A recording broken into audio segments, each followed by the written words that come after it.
ஏன் நம்ம வாழ்க்கையில இன்னும் மாற்றங்கள் கிடைக்கவில்லை? ஏன் என் வாழ்க்கையில ஆசீர்வாதம் நான் பெறல? ஏன் என்னுடைய தேவைகள் சந்திக்கப்படலை? ஏன் என் வாழ்க்கையில குறைவுகள் மாறலை என்று சொன்னால் நம்முடைய ஜெப வாழ்க்கை முற்றிலுமாய் மாற்றப்பட வேண்டும். ஹல்லேலூயா. நம்முடைய ஜெபத்தை நாம் மாற்றிக்கொண்டா மாத்திரம்தான் தேவனுடைய ஆசீர்வாதத்தை நம்மால் பெற்றுக்கொள்ள முடியும். முதல் ஒரு மனுஷனை நம்ம தியானிக்கலாம். 1 நாளாகமத்தின் புஸ்தகம் 4வது அதிகாரம் 10வது வசனத்தை வேதம் சொல்லுகிறது.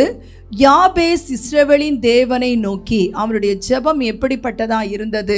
ஒரு சுருக்கமான ஒரு ஜெபந்தான். அந்த ஜெபத்திலே எவ்வளவு ஒரு ஆழம் பாருங்க. அப்போ ஆண்டவரை நோக்கி அவன் வேண்டுதல் செய்கிறான். முதல் காரியம், தேவரீர் என்னை ஆசீர்வதித்து. நமக்காக முதலாவது ஜெபிக்கணுங்க. மற்றவர்களுக்காக ஜெபிக்கிறது நல்ல விஷயம். முதலாவது நமக்காக நாம் ஜெபிக்க வேண்டும். இந்த இடத்துல யாபேஸ் ஜெபிக்கிறார், தேவரீர் என்னை ஆசீர்வதித்து என் எல்லையை பெரிதாக்குங்க, உமது கரம் என்னோடு இருந்து. பாருங்க, எப்பவுமே தேவனுடைய கரம் என் கூட இருக்கணும். அப்போ அவருடைய கரம் நம்மோடு கூட இருக்கும் பொழுது தீங்கு என்ன பண்ணாது, துக்கப்படுத்தாது. அந்த தீங்கு வந்தாலும் அதற்கு நீர் என்ன பண்ணுவீர், விலக்கி காத்தரணும் என்று வேண்டிக் கொண்ட பொழுது ஆண்டவர் அவனுடைய ஜெபத்தை என்ன பண்ணாரா, கேட்டார். அவன் வேண்டிக் கொண்டதை தேவன் அருளினார் என்று எழுதப்பட்டிருக்கிறது.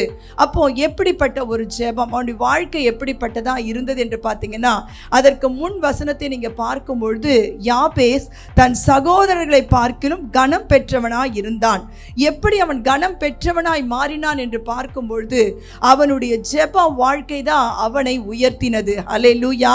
ஒரு கனமுள்ள ஒரு வாழ்க்கையை யார் கொடுக்கிறார் என்றால் தேவன் ஒருவரே அவனை கனப்படுத்துகிறார்.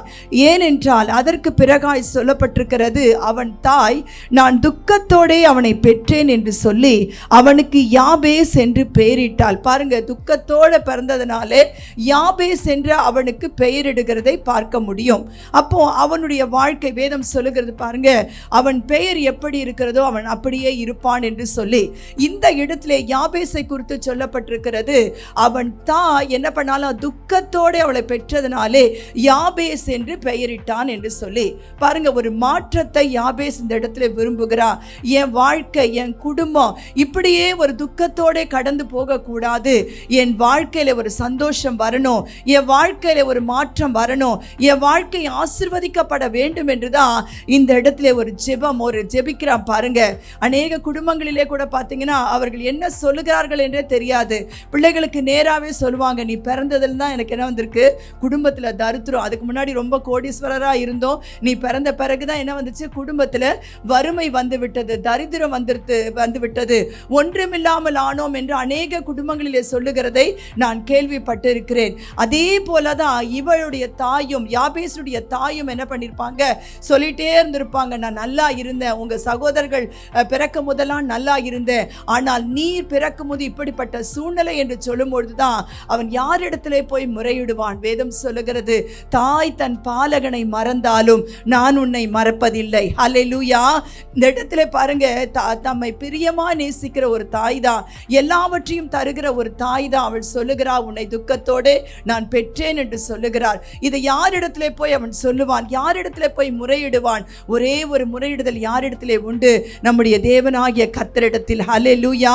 இந்த இடத்திலே போய் அவன் சொல்லுகிறான், ஆண்டவரிடத்திலே போய் சொல்லுகிறான், ஆண்டவரே நீர் என்ன ஆசீர்வதிங்க, இந்த சாப கட்டுகள் எல்லாம் ஒழியட்டும் என்று சொல்லி, இந்த சாப கட்டுகள் எல்லாம் முற்றிலுமாய் சங்கரிக்கப்பட்டு போகட்டும், சாபத்தை நீர் ஆசீர்வாதமாய் மாற்றுகிற தேவன் என்று சொல்லி ஆண்டவருடைய சமூகத்திலே அவன் ஜெபித்த பொழுது, ஆண்டவரை நோக்கி அவன் விண்ணப்பம் பண்ணின பொழுது ஆண்டவர் யாபேசின் ஜெபத்தை கேட்டார். ஹல்லேலூயா. ஒருவேளை நாம நினைக்கலாம், என் வாழ்க்கை இப்படியே தான் முடிஞ்சு போவோம், நான் இப்படி துக்கத்தோட தான் இருப்பேன். கிடையவே கிடையாது.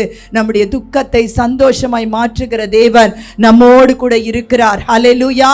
நம்முடைய வாழ்க்கை மாற்ற நம்முடைய கர்த்தர் வல்லமையுள்ள தேவனாய் இருக்கிறார். யாபேசை ஆசீர்வதித்த தேவன் பாருங்க, யாபேசை தன் சகோதரர்கள் மத்தியிலே கனப்படுத்தின தேவன் உங்களையும் அப்படியே கனப்படுத்த அவர் வல்லமையுள்ளவராய் இருக்கிறார். ஹல்லேலூயா.